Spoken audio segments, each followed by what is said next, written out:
WP beginner ने 2025 के अंदर कुछ स्टैटिस्टिक्स कलेक्ट किए।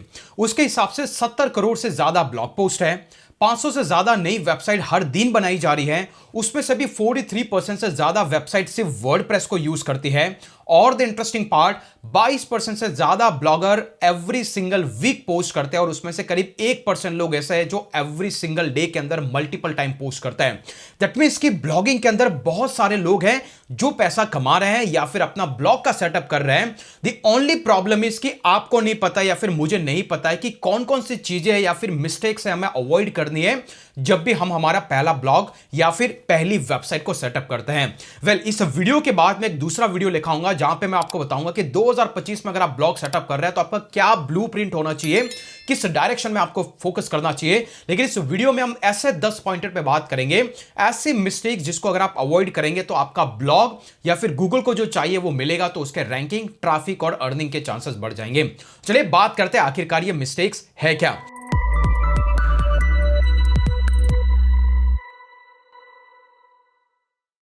इस लिस्ट में गाइस सबसे पहले हम शुरुआत करेंगे number 1।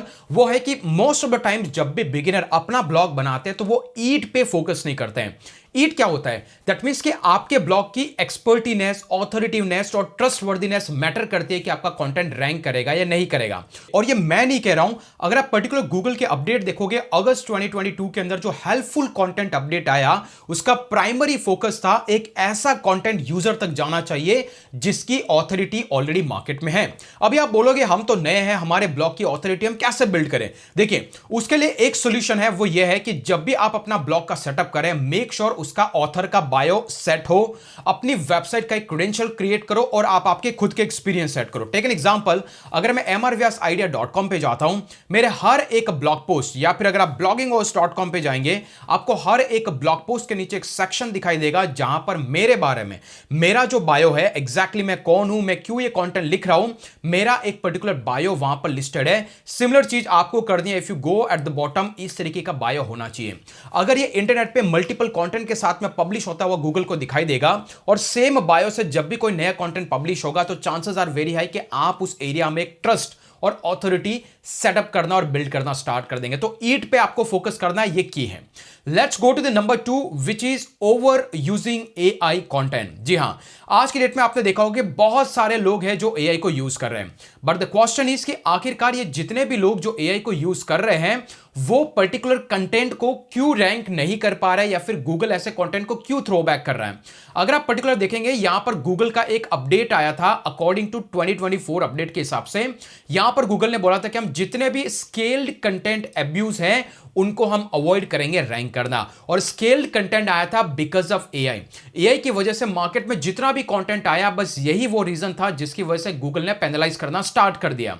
And the interesting bit, अगर मैं आपको एक रिसर्च बताऊं जो कि यहां पर originality.ai ने पब्लिश की है, अकॉर्डिंग टू दैट, अगर आप यहां पर जाकर के देखते हैं तो करीब करीब पहले भी एआई कंटेंट पब्लिश होता था, लेकिन जब से चैट जीपीटी इंट्रोड्यूस हुआ रफली 2023 के आसपास, अगर 2022 के एंड के आसपास देखेंगे तो यहां पर जितनी भी वेबसाइट जो एआई को यूज करना स्टार्ट कर चुकी है उनका नंबर बढ़ने लगा।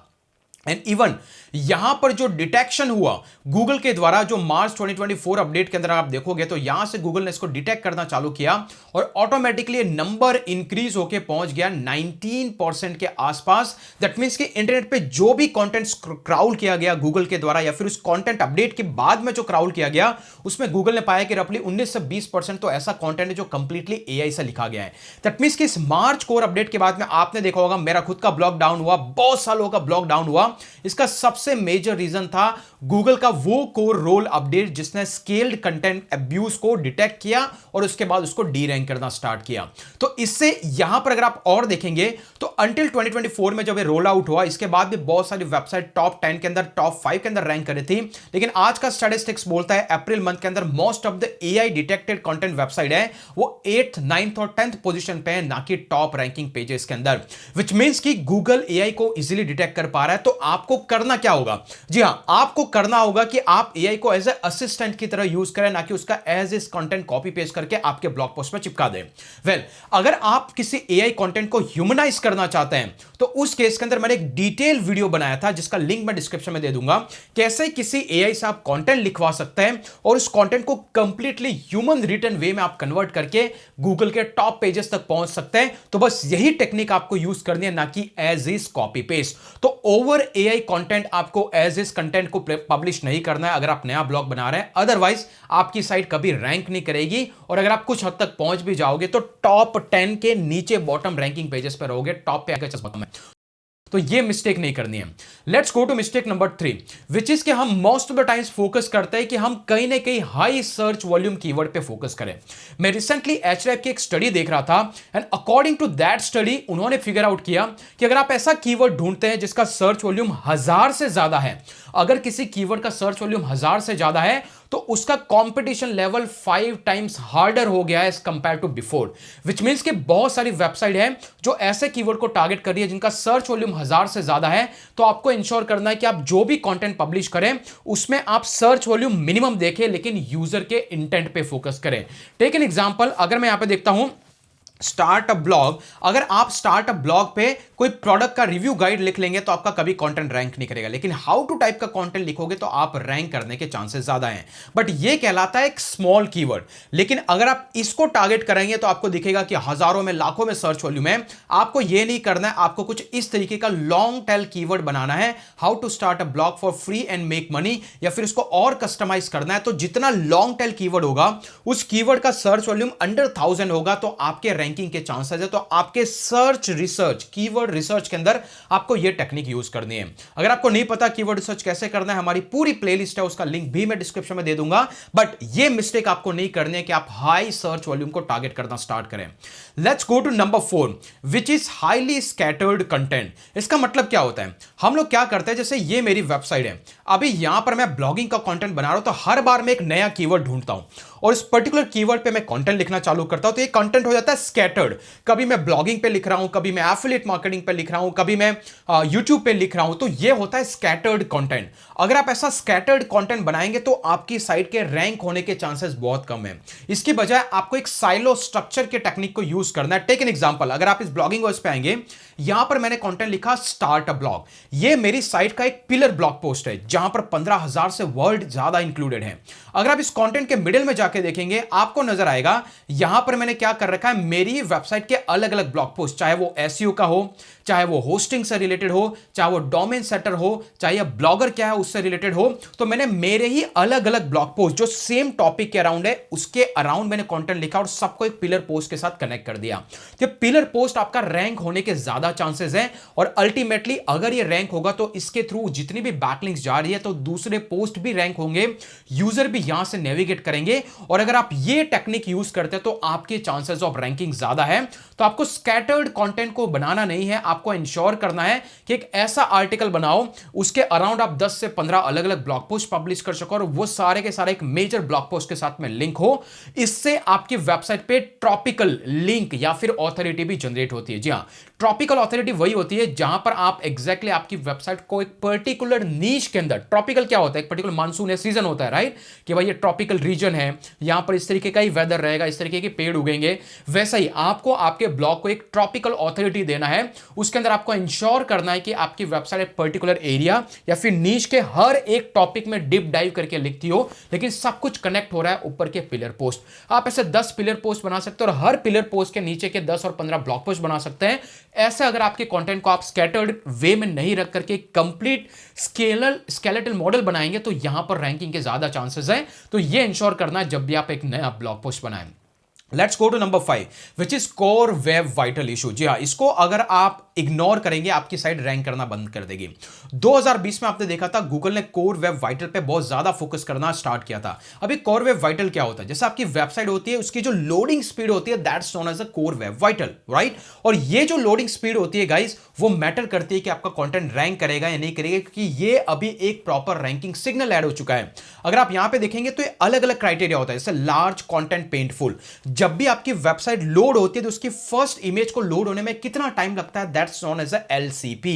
Similarly INP, CLS, cumulative shift, जैसा आपका पेज लोड हो जाता है, यूजर क्लिक करना चाहता है, उससे पहले वो एलिमेंट खींच जाता है क्योंकि बीच में हो सकता है ऐड आ जाए, तो ये होता है सीएलएस। तो आपको इन तीनों पे फोकस करना है कि अगर आपकी साइट का एलसीपी है वो लेस देन 2.5 सेकंड होना चाहिए, आईएनपी भी 2 मिलीसेकंड से कम होना चाहिए और सीएलएस भी 0.1 मिलीसेकंड से कम होना चाहिए।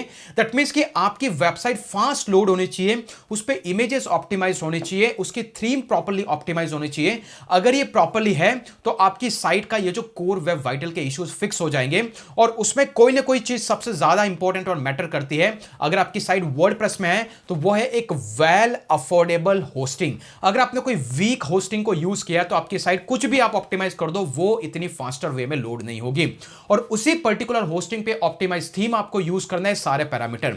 अगर आप कंफ्यूज्ड है आपको कहां से लेना है, there is a special link in the description. आप डायरेक्टली होस्टिंगर पे आ सकते हैं, बहुत ही रिलायबल होस्टिंग सर्विसेज है। मेरी सारी वेबसाइट इस पे होस्टेड है और इसके प्रीमियम प्लान में आपको अप टू 100 वेबसाइट तक आप होस्ट कर पाएंगे। एंड द बेस्ट पार्ट, अगर आप चेकआउट विंडो पे जाएंगे, मिनिमम 12 मंथ का प्लान यूज करेंगे, प्रोमो कोड एमआर व्यास को यूज करेंगे तो आपको एडिशनल 10% का डिस्काउंट भी मिलेगा। Take an example, 12% and then after come here, और यहां पर अगर आप टाइप करेंगे एमआर व्यास तो यहां पर ओवरऑल 100 वेबसाइट एक साल तक आप सिर्फ यहां पर आप देख पा रहे हैं 2700 रुपए में यूज कर पाएंगे। एंड हमारी तरफ से आपको प्रीमियम बोनस भी दिया जाएगा जहां पे वेल ऑप्टिमाइज्ड प्रीमियम थीम भी मिलेगी, लिंक इन द डिस्क्रिप्शन। तो आपको इस पे फोकस करना है कि मेक श्योर आपकी साइट कोर वेब वाइटल के इश्यूज नहीं आए, और ये अगर आ रहे हैं तो कैसे फिक्स करना उसका भी डिटेल वीडियो का लिंक मैं डिस्क्रिप्शन में दे दूंगा। बट ये मिस्टेक आपको नहीं करनी है, make sure site fast way में लोड हो। Let's go to number 6 which is ignoring video और मल्टीमीडिया। हम लोग सोचते हैं कि हमारी वेबसाइट के अंदर अगर हम मल्टीमीडिया जैसे कि वीडियो और इमेजेस को लोड ऐड करेंगे तो हमारी साइट हैवी हो जाएगी। लेकिन अगर मैं स्टैटिस्टिक्स की बात करूं तो कम से कम आपको एक वीडियो एंगेज करना है, क्योंकि अगर आप विस्टिया को देखते हैं, according to that the statistics says कि अगर आपके कंटेंट के अंदर एक वीडियो भी इंक्लूडेड है तो एवरेज जो स्पेंड टाइम होता है उस पर्टिकुलर पेज पे वो 6 मिनट पहुंच जाता है, compare to without having a video 4.3 minute. तो यूजर का एंगेज जितना ज्यादा बढ़ेगा उतना ही आपके कंटेंट के रैंकिंग के चांसेस भी ज्यादा है। तो मेक श्योर मल्टीमीडिया, चाहे वो फोटोज हो चाहे वो वीडियोज हो, आपको आपके कंटेंट के मिडिल में ऐड करने ही हैं। You can see the example, जो कि मैं यहां पे इमेजेस भी ऐड कर रखी है और वीडियोस भी ऐड करके रखे हैं। ओके, तो इसको ऐसे ही एंगेज करना है, that's how you can increase the chances of ranking. Next one is not building email list. हम टोटली रिलायड है गूगल पे कि गूगल हमें ट्रैफिक भेजेगा, but that is not 100% sure. कभी भी स्पैम अपडेट्स आएगा, आपकी साइट मार्केट से बाहर आ जाएगी, उसको रिवाइव करना है तो इनिशियल एंगेजमेंट चाहिए, और वो आप लेके आ सकता है सिंपली ईमेल मार्केटिंग के थ्रू। अगर आपने आपके कंटेंट को जब भी गूगल के अंदर रैंक करते हुए जो भी विजिटर्स आ रहे हैं उनकी ईमेल्स को कैप्चर किया, उनको बोनसेस शेयर किए, आप उनको ईमेल शूट आउट कर सकते हैं after publishing a blog post. तो यहां से भी आपको वायरल ट्रैफिक आना स्टार्ट हो जाएगा और आप एक इंडिपेंडेंट सोर्स हो जाएंगे इंस्टेड ऑफ रिलाइंग गूगल। तो मेक श्योर ईमेल लिस्ट जरूर बना के रखें। Next one is don't wait for AdSense approval. बहुत सारे लोग वेट करते हैं कि मुझे गूगल एडसेंस का अप्रूवल मिलेगा तभी मैं पैसा बनाऊंगा, लेकिन that is not true. If you go and read through the statistics, most of the लोग जितना भी ज्यादा पैसा बना रहे हैं वो एफिलिएट मार्केटिंग से बना रहे हैं। तो आपके ब्लॉग में अगर आपने 5 से 10 ब्लॉग पोस्ट इंक्लूड कर दिया तो उसके बाद इंस्टेंटली आप प्रोडक्ट रिव्यू के कंटेंट को पब्लिश करना स्टार्ट कर सकते हैं, क्योंकि अगर वो आप करेंगे उससे जो एफिलिएट रेवेन्यू आएगा वो ज्यादा होगा एज कंपेयर टू एडसेंस, और आपको किसी भी अप्रूवल का वेट नहीं करना पड़ेगा। तो don't wait for AdSense approval, immediately engage with affiliate marketing अगर आप आपके कंटेंट में मिक्स कर सकते हैं। Number 9 which is stop making how to content. जी हां, ये सबसे बड़ा चेंज है 2025 का। उसका रीजन मैं आपको बताता हूं। टेक एन एग्जांपल, यहां पर एक एचरफ का ब्लॉग है जो मैंने हमारे प्रीवियस वीडियो में भी आपको एक्सप्लेन किया था। गूगल ने एआई ओवरव्यू का फीचर लॉन्च किया। क्या होता है? ये होता है एआई ओवरव्यू, जहां पे ऑलरेडी गूगल आपको यहां पर एक ब्रीफ में ओवरव्यू दे रहा है उस पर्टिकुलर कंटेंट का।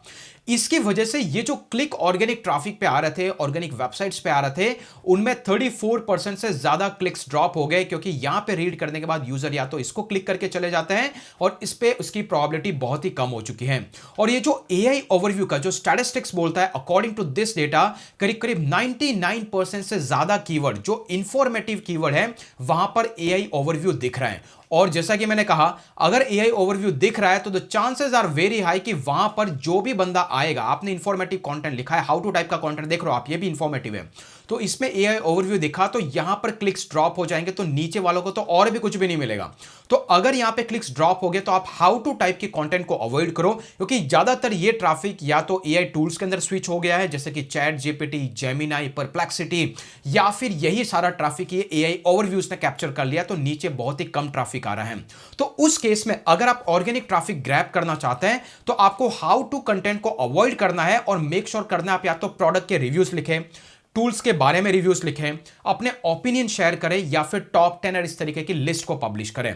ये जो कंटेंट होता है वो बहुत ही कम एआई ओवरव्यू में है, तो उस केस के अंदर ऑर्गेनिक ट्रैफिक जो टॉप 10 वेबसाइट्स है उन पे ज्यादा ट्रैफिक जा रहा है as compare to how to content. तो जहां तक हो सके हाउ टू टाइप का कंटेंट एक दो ब्लॉग पोस्ट लिख करके खत्म कर दीजिए, बट मोस्टली आप प्रोडक्ट रिव्यूज और इस तरीके के कंटेंट को पब्लिश करेंगे, the chances are very high कि आपकी साइट पे ट्रैफिक आ सकता है। Now the last but not least, stick to one niche for branding. जी हां, जैसे कि मैंने कहा, it is connected with authority.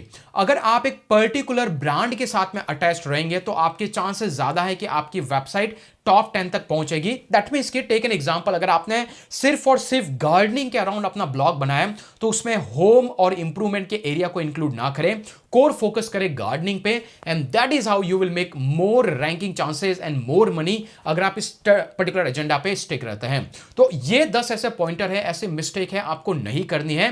And let me know आपको कौन कौन सी ऐसी मिस्टेक्स जो अभी तक दिख रही थी और क्या आप 2025 में ब्लॉग बनाएंगे या नहीं बनाएंगे, मुझे कमेंट करके जरूर बताना।